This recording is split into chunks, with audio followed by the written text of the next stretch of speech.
जय हिंद मेरे प्यारे साथियों। इस वीडियो में हम बात करने वाले हैं सीआरपीएफ हेड कांस्टेबल की न्यू वैकेंसी के बारे में। तो आप सभी को बता दें कि ऑल ओवर इंडिया के लिए 322 वैकेंसी यहां पे सीआरपीएफ की तरफ से निकाली गई हैं और ये वैकेंसी मेल एंड फीमेल दोनों कैंडिडेट के लिए रहने वाली हैं, जिसके लिए 12th पास कैंडिडेट एलिजिबल रहेंगे। तो ऑल ओवर इंडिया कैंडिडेट इस वैकेंसी के लिए एलिजिबल हैं, तो कोई भी इसके लिए फॉर्म अप्लाई कर सकता है। कंप्लीट डिटेल इस वीडियो में आप सभी को बताएंगे कि कौन कौन इसके लिए अप्लाई कर पाएगा, एलिजिबिलिटी क्राइटेरिया क्या रहेगा, सिलेक्शन प्रोसेस क्या रहेगा। तो वीडियो को लास्ट तक जरूर देखें क्योंकि इसका ऑफिशियल नोटिफिकेशन भी जारी किया जा चुका है। तो ऑफिशियल नोटिफिकेशन से आपको पूरी इंफॉर्मेशन इस वीडियो में मिलने वाली है।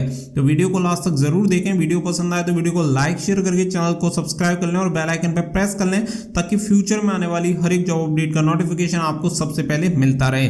साथ ही में इस वीडियो में आप सभी के साथ एक बहुत ही बढ़िया अपॉर्चुनिटी भी मैं शेयर करना चाहूंगा, जिसे लास्ट तक आप जरूर देखिएगा, आपको काफी बेनिफिट इससे मिलेंगे। बात करें नवनीत बोरा रेड्डी की, तो आप सभी को बता दें ये तेलंगाना के छोटे से गांव के रहने वाले हैं और उनके पिता किसान हैं और इन्होंने अपने सपने को सच कर दिखाया केवल रीड लेवल के एक टेस्ट को देकर, और यहाँ पे बैकएंड डेवलपर की जॉब इन्होंने ले ली है। तो आप भी ये अपना सपना पूरा कर सकते हैं, आप भी अचीव कर सकते हैं ये सब, क्योंकि ये ऑफर मिले हैं री लेवल बाय अनअकैडमी के कैंडिडेट को।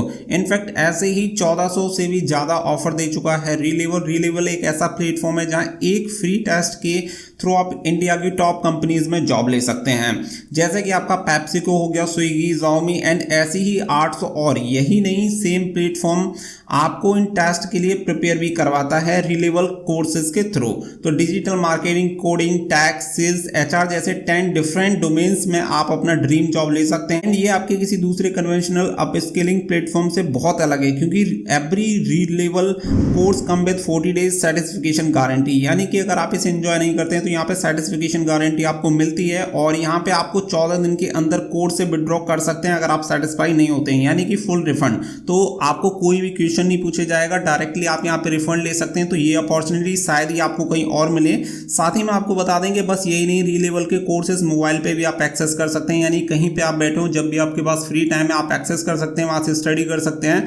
लाइब्रेरी से बहुत सारे स्टडी मटेरियल आप सभी को मिल जाता है, जिससे कि अपनी क्वेश्चंस की प्रैक्टिस कर सकते हैं विद द सॉल्यूशन। तो ये सारी फैसिलिटीज आप सभी को यहाँ पे कोर्सेज में मिल जाती है, तो आप इसके लिए एनरोल करवा सकते हैं। लिंक आपको वीडियो के डिस्क्रिप्शन में दिया गया है। साथ ही में आपको बता दें कि री लेवल कोर्सेज में 8000 से भी ज्यादा लोग एनरोल कर चुके हैं एंड वो अभी सीख रहे हैं, वहां पे काफी अच्छी चीजें सीख रहे हैं और उसके एक्सपीरियंस से काफी खुश भी हैं। और आप भी जरूर ट्राई करना चाहिए, तो फटाफट से जाके आप एप्लीकेशन प्रोसेस को कंप्लीट कर सकते हैं और आप इसमें पार्टिसिपेट कर सकते हैं। अभी भी कन्विंसिंग नहीं लग रहा है तो let's talk about Shubham Ahuja. इन्होंने बीकॉम करने के बाद फ्रीलांसिंग के थ्रू रियलाइज किया कि डिजिटल मार्केटिंग पसंद है, तो बहुत जगह ट्राई करने के बाद इन्होंने री लेवल का डिजिटल मार्केटिंग का टेस्ट दिया और उसे क्वालिफाई करने के बाद उन्हें 2 जॉब ऑफर मिले। तो आज वो डिजिटल मार्केटिंग मैनेजर का रोल कर चुके हैं। तो ये सारी फैसिलिटीज आप सभी को मिलती हैं री लेवल के थ्रू। फटाफट से इन सभी कोर्सेज के लिए एप्लीकेशन भर सकते हैं और डिटेल्स के लिए लिंक आपको वीडियो के डिस्क्रिप्शन में दिया गया है, वहां से जाकर आप री लेवल के कोर्सेज वगैरह चेक कर सकते हैं। ऑफलाइन एडवर्टाइजमेंट जारी किया गया है, तो यानी कि इसके लिए आपको ऑफलाइन अप्लाई करना होगा,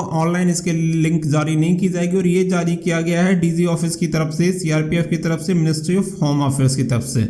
तो यहाँ पे आप देखेंगे recruitment of meritorious sports person for the post of head constable general duty under sport Kota 2022 in the CRPF. तो यहाँ पे आप सभी को बता दें कि स्पोर्ट पर्सन कैंडिडेट के लिए ये मेरिटोरियस जो वैकेंसीज हैं वो निकाली गई है। सीआरपीएफ में हेड कांस्टेबल जीडी यानी जनरल ड्यूटी जो रहती है, जीडी की वैकेंसी रहेंगी 2022 के लिए निकाली गई है। टोटल नंबर ऑफ वैकेंसी की अगर मैं बात करूं तो यहाँ पे आप देख सकते हैं 322 टोटल वैकेंसी है, जिसके लिए यहाँ पे आप देखेंगे male and female candidate eligible है और इसके लिए फॉर्म अप्लाई कर सकते हैं। सबसे अच्छी बात यह रहेगी कि ये वैकेंसी डायरेक्ट वैकेंसी निकाली गई है। बहुत सारी वैकेंसी ऐसी होती हैं जो कि केवल डिपार्टमेंटल होती हैं, तो यहाँ पे डिपार्टमेंटल आपकी ये वैकेंसी नहीं है, यहाँ पे कोई भी इन वैकेंसी के लिए अप्लाई कर सकता है। तो पूरी इन्फॉर्मेशन इस वीडियो में आप सभी को देते हैं। तो यहाँ पे आप देखेंगे नंबर ऑफ वैकेंसीज, जैसा कि क्लियर मैंने आप सभी को कर दिया कि देयर आर 322 वैकेंसीज। तो जिन वैकेंसी को भरा जाना है उनकी संख्या है 322 आप सभी को, जैसा कि मैंने क्लियर किया कि ये स्पोर्ट्स पर्सन मेरिटोरियस वैकेंसीज हैं, यानी कि केवल स्पोर्ट्स पर्सन ही इसके लिए अप्लाई कर सकते हैं। आप ऑल ओवर इंडिया से कहीं से बिलोंग करते हैं, चाहे मेल हैं या फीमेल हैं, कोई मैटर नहीं करता, बस आपके पास स्पोर्ट्स में सर्टिफिकेट होना चाहिए तो आप इसके लिए एलिजिबल हैं। साथ ही में अच्छी बात यह है कि यहाँ पे इतने सारे स्पोर्ट्स के ऑप्शन आपको दिए गए हैं कि आपके पास कोई ना कोई स्पोर्ट्स सर्टिफिकेट इससे रिलेटेड हो सकता है, और होगा तो आप इसके लिए एलिजिबल हैं। क्योंकि बहुत सारी वैकेंसी आती है जिसमें कि जो आपके गेम्स होते हैं, किसी में एथलेटिक्स के होते हैं, किसी में कुछ होते हैं, इस तरीके से बहुत सारे लिमिटेड होते हैं। बट यहाँ पे बहुत सारी अपॉर्चुनिटी आपको दी गई है, बहुत सारे गेम्स आपको देखने के लिए मिल जाएंगे। जैसे आर्चरी हो गया आपका, यहाँ पे एथलेटिक्स में दिया हुआ है तो एथलेटिक्स में आप अप्लाई कर सकते हैं, बैडमिंटन में अप्लाई कर सकते हैं, बास्केटबॉल में, बॉडी बिल्डिंग में, साथ ही में यहाँ पे बॉक्सिंग में कर सकते हैं, फुटबॉल में कर सकते हैं, जिम्नास्टिक में कर सकते हैं, हैंडबॉल में कर सकते हैं। आगे चलें तो यहाँ पे हॉकी हो गया आपका, जूडो हो गया, कबड्डी हो गया, कराटे हो गया, शूटिंग हो गया, स्विमिंग हो गया। देखिए कबड्डी जैसे ऐसा गेम है कि बहुत सारे लोग ऐसे होते हैं जो कि इसमें सर्टिफिकेट ले लेते हैं। साथ ही में यहाँ पे वाटर बॉल हो गया, थ्रिलोन हो गया, ताई कमांडो।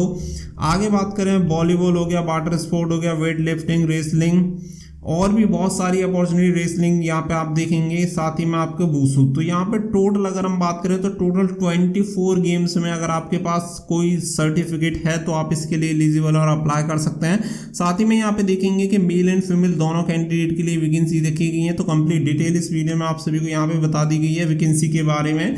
अब इससे आगे हम यहाँ पे बात कर लेते हैं। तो इससे आगे अगर मैं बात करूँ तो जैसा कि मैंने आपको ये क्लियर कर ही दिया है, अब यहाँ पे बात कर लेते हैं पे स्केल के बारे में। तो देखिए हेड कांस्टेबल की वैकेंसी है तो 7 CPC के अकॉर्डिंग यहाँ पे आपको सैलरी मिलेगी लेवल 4 की, जिसमें आपको सैलरी मिलती है 25,500 से लेके 81,100 रुपए। बाकी जो अदर अलाउंस होते हैं वो सभी अलाउंस यहाँ पे आपको दिए जाते हैं, जैसे DA वगैरह, HRA वगैरह, वो सारी चीजें आपको CRPF की तरफ से टाइम टू टाइम जो भी होती हैं वो प्रोवाइड कराई जाती है। कर लेते हैं एलिजिबिलिटी कंडीशन की। तो यहाँ पे सबसे पहली बात तो मैं आप सभी को क्लियर कर देना चाहता हूँ एज के बारे में कि एज यहाँ पे कितनी रहेगी। तो यहाँ पे 18 से 23 साल आपकी एज होनी चाहिए, और यहाँ पे जो क्लोजिंग डेट रहेगी उस दिन आपकी उम्र कम से कम 18 और मैक्सिमम 23 साल होनी चाहिए। अगर वहीं पे अगर आप OBC से बिलोंग करते हैं तो आपको 3 साल की छूट मिल जाएगी। अगर आप SC या ST से बिलोंग करते हैं तो आपको 5 साल की उम्र में छूट मिल जाएगी। ये vacancy head constable general duty की रहेंगी। साथ ही में एसेंशियल क्वालिफिकेशन की अगर मैं बात करूं तो 10+2 होनी चाहिए, यानी कि अगर आपने 12 पास कर रखा है, कहीं से भी पास कर रखा है, कितनी भी परसेंटेज के साथ, कोई दिक्कत नहीं है, आप इस वैकेंसी के लिए एलिजिबल हैं और आप इसके लिए अप्लाई कर सकते हैं। अब स्पोर्ट्स क्वालिफिकेशन की बात करें कि स्पोर्ट्स में सर्टिफिकेट कौन सा चाहिए, तो यहाँ पे आप सभी को बता दें कि देखिए individual event national sport person married who have been won any medal in individual event national. तो यहाँ पे आप सभी को बता दें कि बहुत सारे गेम्स ऐसे होते हैं जिसमें पार्टिसिपेट अगर आप कर देते हैं तो आप इसके लिए अप्लाई कर सकते हैं। बट यहाँ पे क्लियर मेंशन किया गया है कि यहाँ पे आप कोई ना कोई मेडल जीते हो, चाहे आपका गोल्ड मेडल, सिल्वर, ब्रॉन्ज, जो भी आपका रहा हो, कोई दिक्कत नहीं है तीनों में से, चाहे आपका गोल्ड रहा हो, चाहे आपका सिल्वर या ब्रॉन्ज, कोई भी सर्टिफिकेट हो, बट आपके पास यहाँ पे मेडल होना चाहिए। साथ ही में टीम इवेंट जो रहते हैं वो नेशनल, जैसे कि टीम इवेंट में अगर आपने अप्लाई किया तो इंडिविजुअल की बात हो गई, साथ ही में यहाँ टीम इवेंट की बात हो गई। जैसे कि टीम में अगर आपने अप्लाई किया, जैसे कबड्डी जैसे गेम हो गई या क्रिकेट वगैरह हो गया, इसमें अगर आपने अप्लाई किया हुआ तो टीम में अगर आपके पास सर्टिफिकेट है तो यहाँ पे आप इसके लिए एलिजिबल हो और आप इसके लिए अप्लाई कर सकते हैं। साथ ही में यहाँ पे देख सकते हैं इंडिविजुअल और टीम इवेंट दोनों इंटरनेशनल में कोई भी हो तो डेफिनेटली आप उसके लिए अप्लाई कर ही सकते हैं। तो ये सारी चीजें आप सभी को क्लियर कर दी गई। जो 10th के पासिंग सर्टिफिकेट होंगे उसके अकॉर्डिंग जो आपकी एज क्राइटेरिया होगा वो यहाँ पे चेक किया जाएगा। इसके अलावा अगर यहाँ पे मैं बात करूँ तो आप देख सकते हैं अपर एज रिलैक्सेशन की अगर मैं बात करूँ तो अच्छी बात ये रहेगी, यहाँ पे अनरिजर्व कैटेगरी को भी 5 साल की छूट दी जाएगी। यानी कि हेड कांस्टेबल GD के लिए अप्लाई करने के लिए 18 से 23 साल एज होनी चाहिए, बट यहाँ पे मेरिटोरियस यानी स्पोर्ट्स पर्सन है इसलिए आपको 5 साल की उम्र में छूट मिलेगी। जनरल कैटेगरी में तो 28 साल तक आप अप्लाई कर पाएंगे। साथ ही में जो भी जैसे कि OBC हो गया तो 3 साल की नॉर्मली मिलती है, 5 साल और आपके ऐड हो जाएंगे, तो इसलिए यहाँ पे आपकी जो एज हो जाएगी वो 8 साल का आपको उम्र में छूट मिल जाएगी। साथ ही में SC और ST को 5 साल की मिलती है और 5 साल की जो जनरल वाली मिलेगी वो मिलेगी, इसलिए टोटल 10 साल यहाँ पे एज रिलैक्सेशन मिल जाएगा। तो इसके अकॉर्डिंग आप इसके लिए अप्लाई कर सकते हैं। साथ ही में जो भी चीजें हैं वो यहाँ पे क्लियर कर दी गई हैं। और आप सभी को बता दें कि आपको इसके लिए फॉर्म अप्लाई करने के लिए ऑफलाइन आपको फॉर्म अप्लाई करना होगा, तो ऑफलाइन ही आप इसके लिए फॉर्म अप्लाई कर सकते हैं। बाकी जो कंपटीशन वगैरह है वो इसके बारे में यहाँ पे कुछ डिटेल्स दी गई हैं, तो जो भी स्पोर्ट्स पर्सन है वो इससे रिलेटेड यहाँ पे चीजों को रीड आउट कर सकते हैं। अब फिजिकल स्टैंडर्ड की अगर मैं बात करूं तो 170 सेंटीमीटर हाइट होनी चाहिए मेल कैंडिडेट की, और फीमेल कैंडिडेट है तो 157 सेंटीमीटर हाइट होनी चाहिए फीमेल कैंडिडेट की। तो ये हो गया आपका फिजिकल स्टैंडर्ड। इससे के अलावा जो बात आती है वो आती है चेस्ट की, जिसमें ओनली फॉर मेल कैंडिडेट के लिए एप्लीकेबल रहता है। तो 80 से 85 सेंटीमीटर मेल कैंडिडेट की यहाँ पे सीना यहाँ पे होना चाहिए। बाकी का जो एसटी कैटेगरी होते हैं जिन्हें छूट मिलती है 76 से 81 सेंटीमीटर सीना होना चाहिए। बाकी का यहाँ पे आप देखेंगे कि बॉडी वेट के अकॉर्डिंग यहाँ पे आप सभी को एक चार्ट दिया गया है कि यहाँ पे वेट कितना होना चाहिए, तो हाइट के अकॉर्डिंग यहाँ पे आपका वेट होना चाहिए और यहाँ पे उम्र के अकॉर्डिंग, तो वो यहाँ पे आप देख सकते हैं। तो उसके अकॉर्डिंग आपको बताया गया, तो वो यहाँ पे आप चेक कर सकते हैं। मेल एंड फीमेल दोनों कैंडिडेट के लिए यहाँ पे क्लियर मेंशन कर दिया। साथ ही में यहाँ पे कुछ मेडिकल स्टैंडर्ड के बारे में भी आप सभी को इंस्ट्रक्शन दिए गए हैं, तो वो भी आप यहाँ पे रीड आउट कर सकते हैं। इसी के अलावा यहाँ पे बताया गया कि general ground for rejection during medical, तो मेडिकल में जनरल जो ग्राउंड होते हैं वो आपको बताया गया कि इन ग्राउंड पे आपको मेडिकल में फील किया जा सकता है, पॉइंट दिया जा सकता है। डोमिसाइल स्टेटस के बारे में क्लियर कर दिया कि ऑल ओवर इंडिया में आप कहीं से भी बिलोंग करते हो आप इसके लिए अप्लाई कर सकते हैं। हाउ टू अप्लाई, तो ऑफलाइन आपको अप्लाई करना होगा। ऑफलाइन अप्लाई करने के लिए यहाँ पे 100 रुपये आपको फीस पे करनी रहेगी और 100 रुपये जो आपको फीस पे करनी होगी वो पोस्टल ऑर्डर, डिमांड ड्राफ्ट या स्टेट बैंक ऑफ इंडिया की तरफ से यहाँ पे आप इसके लिए डीडी बनवा सकते हैं। तो ये डीडी वगैरह बनवा के आपको जो भेजना होगा वो देख सकते हैं यहाँ पे। Application for the post of recruitment sport person in the CRPF against sport Kota 2022, तो इसके एवज में आपको जो अपना डीडी है वो यहाँ पे बनवाना है और ऑफलाइन आपको फॉर्म बन के भेजना होगा। साथ ही में यहाँ पे 45 दिन का समय दिया जाएगा आपको फॉर्म भरने के लिए। बहुत सारे लोगों को ये भी दिक्कत आएगी कि कहाँ से फॉर्म मिलेगा, तो वो भी मैं आप सभी को प्रोवाइड करा दूंगा। लिंक वीडियो को डिस्क्रिप्शन में दे दूंगा, वहां से जाके आप डाउनलोड कर सकते हैं। तो भेजने का जो एड्रेस है वो आप सभी को बता दिया गया है। जैसे archery, athletics and weight lifting में अगर आप अप्लाई करना चाहते हैं तो जो स्पोर्ट्स रिक्रूटमेंट सेंटर रहेगा वो आपका ये रहेगा। साथ ही में जो आपको भेजना है एप्लीकेशन वो आपका ये नंबर 3 वाला जो आपको दिख रहा है, यहाँ पे अपना एप्लीकेशन आपको भेजना रहेगा। साथ ही में हेल्पलाइन नंबर, ईमेल आईडी भी यहाँ पे आप सभी को दे दिए गए। तो गेम्स के अकॉर्डिंग आपको सेंटर बताए गए कि कौन से सेंटर पर आपको भेजना है, तो उसी के अकॉर्डिंग यहाँ पे आपको एड्रेस प्रोवाइड कराए गए हैं, तो वहीं पे आपको भेजना होगा। एप्लीकेशन फीस आपको 100 रुपये फीस पे करनी होगी जनरल, ओबीसी या ईडब्ल्यूएस कैटेगरी से बिलोंग करने वाले कैंडिडेट को। बाकी की जो भी एससी एसटी या वुमेन कैटेगरी से बिलोंग करते हैं उन्हें कोई भी एप्लीकेशन फीस पे नहीं करनी होगी।